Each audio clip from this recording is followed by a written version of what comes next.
Every day they feel like apologizing, but their little ego won't allow them. Imagine this. You've been hurt by someone, and deep down you know they feel remorse. But that remorse doesn't reach you because their pride, their fragile ego, gets in the way. They may even feel like apologizing every day, but something inside them, something deeper, stops them from taking that step. It's not that they don't feel the weight of their actions. It's that their ego won't allow them to show vulnerability, admit they were wrong, or take accountability. This is the complex and paradoxical world of a narcissist. In today's discussion, we're going to dive deep into this strange yet familiar dynamic. Why do narcissists struggle to apologize even when they know they've wronged you? Why does their ego hold them hostage, preventing them from offering the apology that would, in some cases, heal the wound? If you've ever been in a relationship with a narcissist, you've probably witnessed this behavior firsthand. They may feel sorry on some level, but their pride is stronger than their desire to mend things. So how does this affect you? What does it say about the narcissist's ability to truly grow? And what can you do when you know that they will never truly apologize? If these questions intrigue you, then you're in the right place.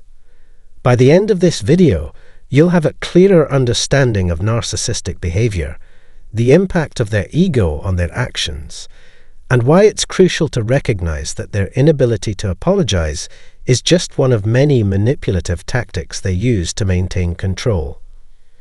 But before we dive deeper, don't forget to subscribe, like, and share this video with anyone who may be dealing with a narcissist, or who might benefit from understanding these complex dynamics.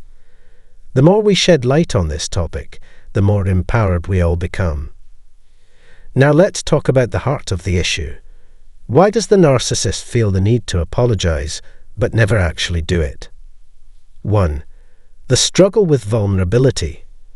At the heart of a narcissist's refusal to apologize lies their deep and often overwhelming struggle with vulnerability. Vulnerability is something that narcissists have an inflated sense of superiority and grandiosity. The idea of being perceived as flawed or imperfect is terrifying. Their ego constantly tells them that to show vulnerability is to weaken their position, to allow others to see them as less than flawless, which is simply an unacceptable option in their eyes. The thought of being perceived as less than perfect sends them into a defensive mode, and apologizing would be seen as a direct attack on that idealized image they have of themselves. 2. The fear of losing control. A narcissist's refusal to apologize also stems from their deep fear of losing control. Apologizing requires a level of humility and surrender, and for narcissists, that is an anathema to their core sense of self. Surrendering even a fraction of their power is something they resist with every fiber of their being.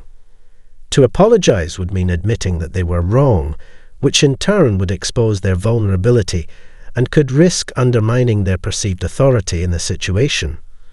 Apologizing means giving up a piece of control, and narcissists cannot tolerate the idea of losing that control over the dynamics of the relationship. By refusing to apologize, they maintain their upper hand, creating an atmosphere where you are left in the position of having to forgive them on their terms, according to their timeline and under their influence.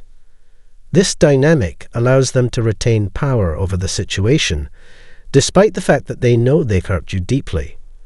The refusal to take responsibility ensures they remain in a position of dominance. 3.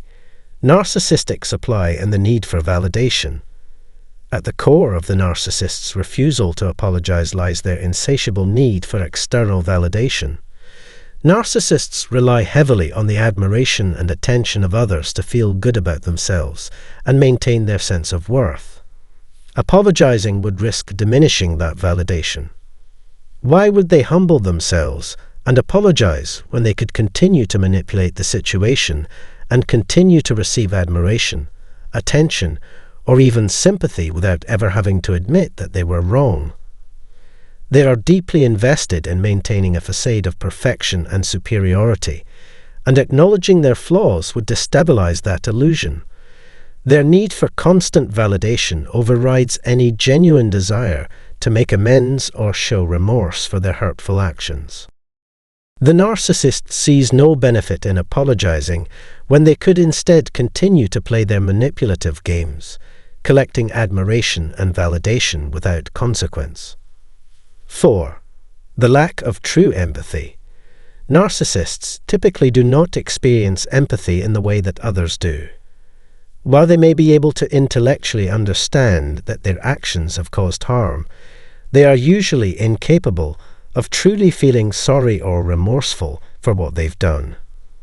Apologizing requires a deep well of empathy, the ability to step outside of oneself and feel the pain of another person, to recognize the hurt caused by one's own behavior, and to take responsibility for it. However, for a narcissist, their self-centered worldview makes it impossible to grasp the emotional depth required for such an apology. They see themselves as the center of the universe, and anyone else's emotions or pain are either dismissed or manipulated. Their apologies, when they do come, are typically hollow, self-serving, and insincere. They are often delivered not because the narcissist feels genuinely sorry, but because they want to regain control over the situation or manipulate you back into their orbit. 5. Gaslighting and manipulation. Another significant reason why narcissists avoid apologizing is because of their tendency to use gaslighting and manipulation as tools to deflect responsibility. Instead of acknowledging their wrongdoings, narcissists will twist the situation to make you question your feelings, perspective, or even your reality. They may deny the facts or reframe events to paint themselves as the victim, turning the blame on you.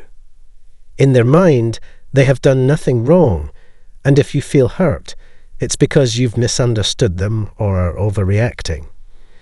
This manipulative tactic serves to avoid the necessity of an apology while simultaneously undermining your confidence in your own emotions and experiences.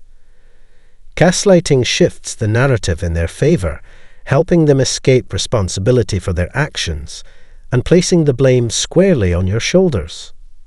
6. The cycle of I'm sorry, but if a narcissist does offer an apology, it is rarely an unconditional or sincere one. More often than not, it comes with a caveat or a but. The narcissist might say something like, "I'm sorry, but you made me do it," or "I'm sorry, but you overreacted to the situation." This type of apology isn't truly an apology at all. It is a form of manipulation. By inserting a "but" into the apology, the narcissist is still trying to control the narrative, making sure that they don't appear too vulnerable or admit to any real wrongdoing. They shift the blame or excuse their behavior, making it seem as though the issue lies with you rather than with them. The apology becomes more about them protecting their fragile ego than actually owning up to their mistakes. It's not about you or your feelings. It's about maintaining their power and controlling the story. 7. The empty apology. Narcissists may also offer what can be described as an empty apology. This is when they apologize simply because they know it's expected of them, or because they want to avoid conflict or discomfort. However, their apology lacks true sincerity and substance. They may say the words, but there is no genuine remorse or reflection behind them. An empty apology might be given without any real understanding of why they should apologize or what they are apologizing for. Worse, they may even act as if you owe them something in return, expecting forgiveness or continued compliance in exchange for their half-hearted apology. In essence, the apology is just another tool to maintain control over you, to keep the power dynamics intact while avoiding any real change in behavior. 8. Why it's never enough. Even when a narcissist offers an apology, it is rarely, if ever, enough to make a real difference in the relationship. Their ego prevents them from taking true accountability for their actions. They will likely continue the same destructive behaviors, perpetuating the cycle of manipulation, gaslighting, and emotional abuse. Any apology they offer is nothing more than a strategic move to keep you hooked in their web of control. They don't believe they've done anything wrong, and they certainly have no intention of changing their behavior. Their apology is not a sign of growth or remorse, but merely a temporary tactic to regain influence over you. This is why it's crucial to recognize when an apology is empty, when it's just part of the same old manipulation, and not accept it as an indication that things will change. 9. What happens when you stop waiting for an apology? The most empowering decision you can make when dealing with a narcissist is to stop waiting for an apology that will never come. By redirecting your focus from their need for validation to prioritizing your own well-being, you free yourself from the never-ending cycle of disappointment. Once you accept that a narcissist is incapable of providing you with the apology you deserve, you can begin to heal. You can start to break free from the emotional weight they've imposed on you and focus on reclaiming your life, your self-worth, and your emotional health. The narcissist's inability to apologize is just one of many reasons why leaving them behind and cutting ties is the healthiest and most empowering choice you can make for your future. By moving forward and embracing the freedom to heal, you allow yourself to grow beyond their influence and take control of your own narrative. In conclusion, the narcissist's inability to apologize is a direct result of their inflated ego, their need for control, and their lack of genuine empathy. Every day they may feel the weight of their actions and regret them on some level, but their pride prevents them from offering the apology you deserve. They're trapped in a cycle of self-preservation, constantly seeking validation and avoiding vulnerability at all costs.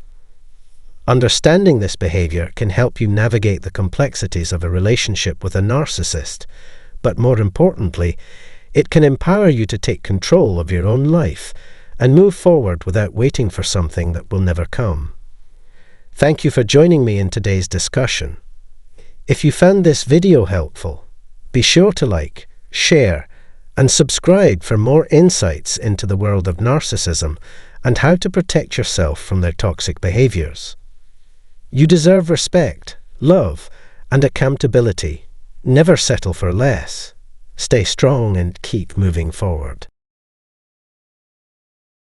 Why do narcissists' mouths smell so bad? Hey everyone, I hope you're all doing well today. Thanks for tuning in, and if you're new to the channel, a big welcome to you. Today, we're going to talk about something that's a bit different, but really interesting. Why do narcissists' mouths smell so bad? I know it might sound a little funny at first, but trust me, there's a deeper layer to this, and we're going to peel back all the layers to understand what's going on. It's a mix of both physical and metaphorical aspects, and by the end of this conversation, you might be surprised to see just how much sense it all makes. So grab a drink, get comfortable, and let's dive right in.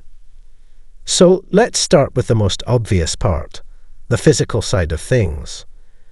When we're talking about why a narcissist's mouth might smell bad, we're referring to bad breath, or what's clinically known as halitosis. Now, anyone can have bad breath from time to time. It happens to all of us, whether it's because of what we ate, oral hygiene habits, or even just morning breath. But for some narcissists, bad breath can be almost chronic, and it raises the question, why? Well, let's think about it.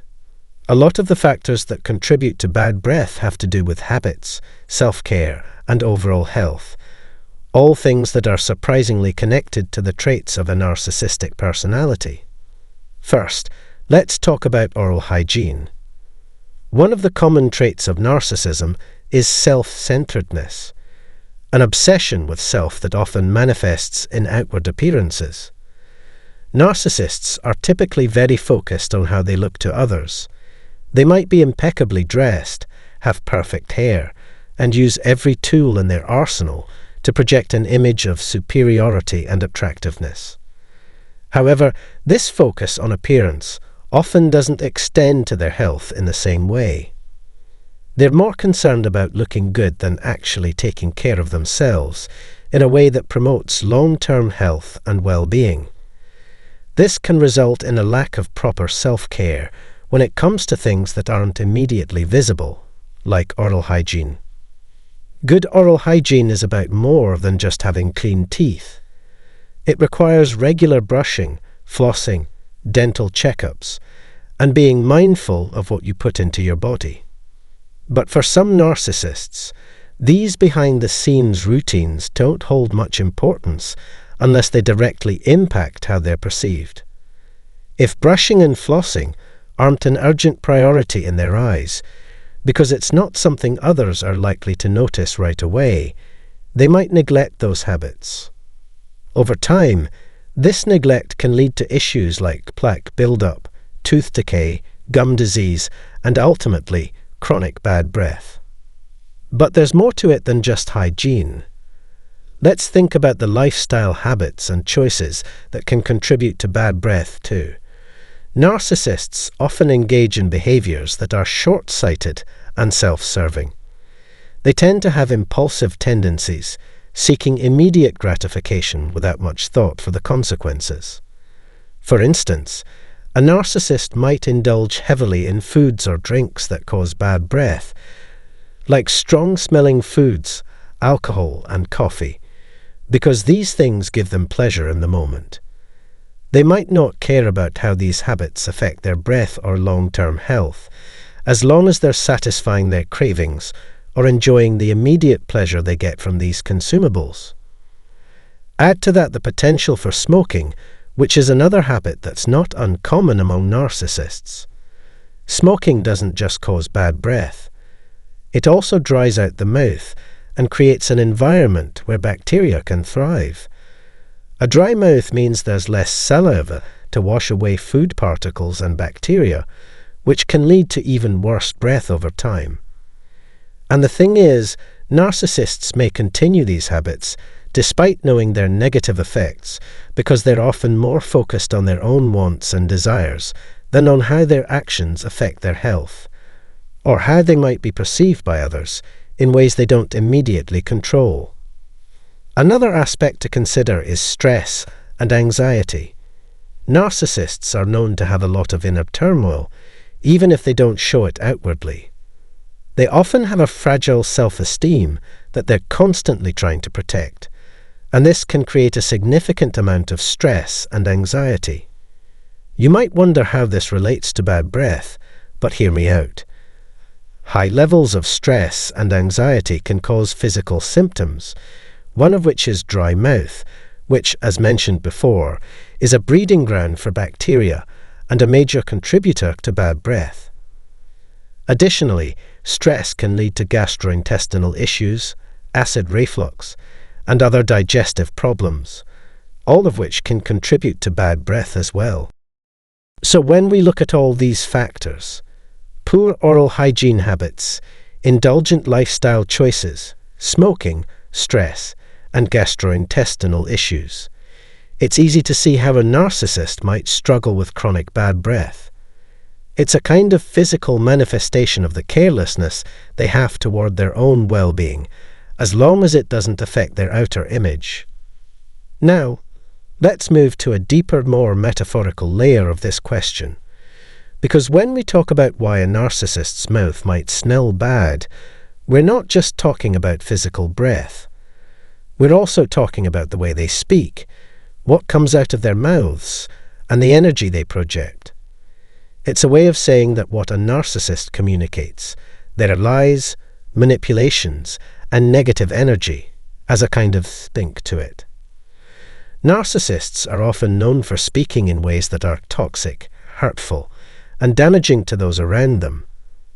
They can be critical, condescending, and mean-spirited, especially when they feel threatened or are trying to assert their dominance. They use words as weapons to control and belittle others, and the negativity they spew can feel like a cloud of toxicity that affects everyone in the vicinity. It's almost as if their breath carries the essence of their internal world, a world filled with insecurity, resentment, and a desire for control. This figurative stink is the result of their relentless need to put others down to lift themselves up. The way a narcissist speaks is often laced with deceit. They lie, they exaggerate, and they twist the truth to suit their narrative and maintain their sense of superiority. And here's the thing. People tend to pick up on these lies and deceit, even if they can't quite put their finger on what's wrong. It's like a bad smell that you can't see, but you know it's there. When a narcissist talks, their words might sound pleasant or charming on the surface, but there's an undercurrent of insincerity that seeps through.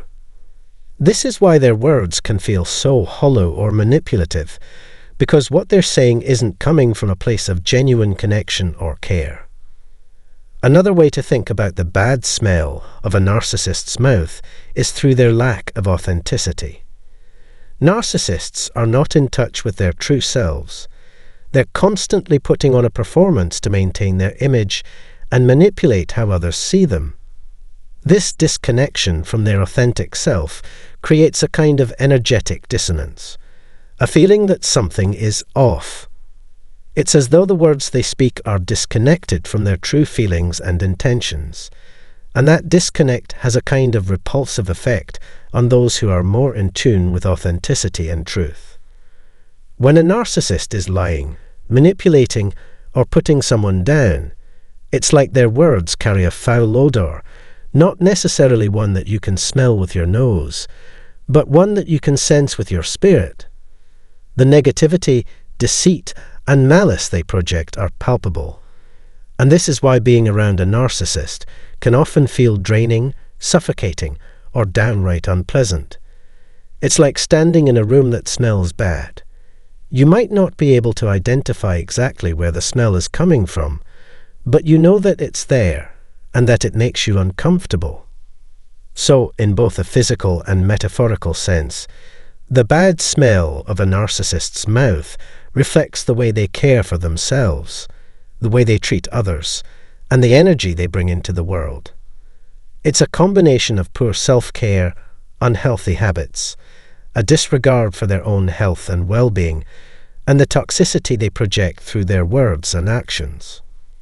Thank you so much for joining me in this deep dive into the world of narcissistic behavior and how it can manifest in surprising ways.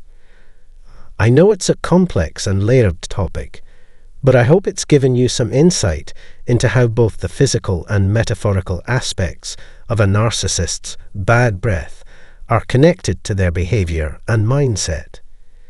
If you enjoyed this video, please give it a thumbs up. Share it with anyone who might find this discussion helpful, and don't forget to subscribe to the channel for more content like this.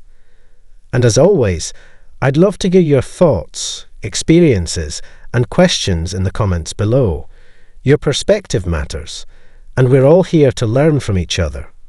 Until next time, take care, and remember to surround yourself with positivity and truth. Have a wonderful day. Every day they feel like apologizing, but their little ego won't allow them. Imagine this. You've been hurt by someone, and deep down you know they feel remorse. But that remorse doesn't reach you because their pride, their fragile ego, gets in the way. They may even feel like